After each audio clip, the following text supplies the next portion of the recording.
في بيوت كتير الشك بيبقى فيها زيه زي النار بالظبط، بيبدأ بشرارة صغيرة، بكلمة، بنظرة أو حتى إحساس.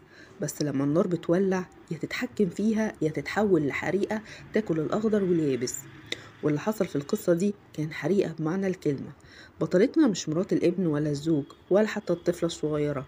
البطلة الحقيقية هي الحما، اللي فضلت تدور ورا مرات ابنها عشان تكشف أي حاجة، اللي كانت دايما بتشك فيها وكانت متأكدة إن هي وراها حاجة، لحد في يوم من الأيام ما اتكشفت هي نفسها قدام الناس كلها. الحما دي من النوع اللي تحس كده إن في عينيها رادار، على طول بتراقب اللي حواليها وبتقرا الشفايف قبل الناس ما بتتكلم، ودايما حاسة إن الكل بيخبي عنها حاجة.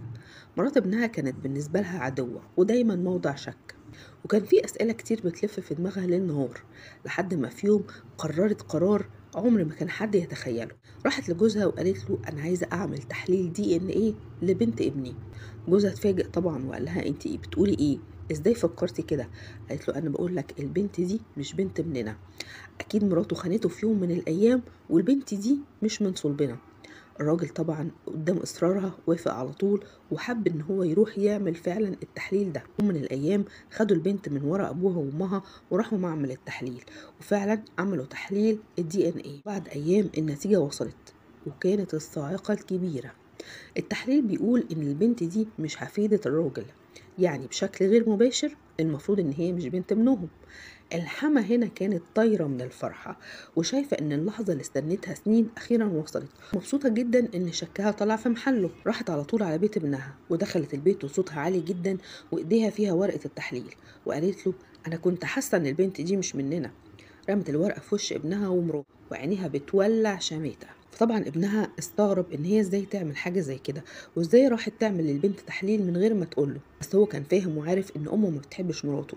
الزوج كان عاقل جدا واتكلم بكل هدوء وقال لها خلاص ماشي يا امي، انا هروح اعمل تحليل مع البنت وهنشوف، اكيد التحليل اللي انتي عملتيه ده فيه حاجة غلط.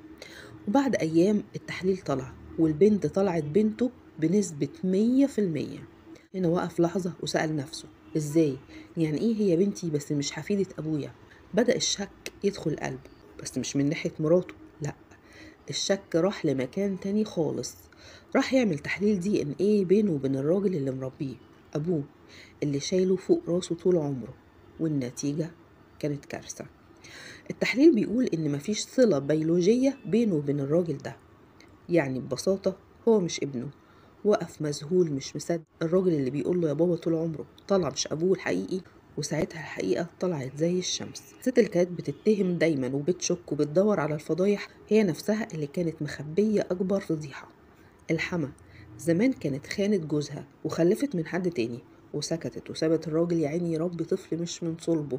السر اللي دفنته من سنين ظهر دلوقتي وبطريقة عمرها ما كانت تتخيل. القصة دي يا اخوانا مش بس حكاية شكوك ولا حكاية نسب، لا، دي درس كبير.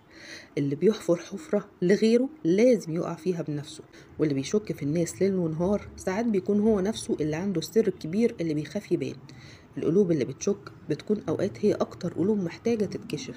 لو القصة شدتكم ما تنسوش تعملوا لايك وشير وتتابعونا علشان توصل لكم باقي القصص الكاملة اللي من قلب الواقع.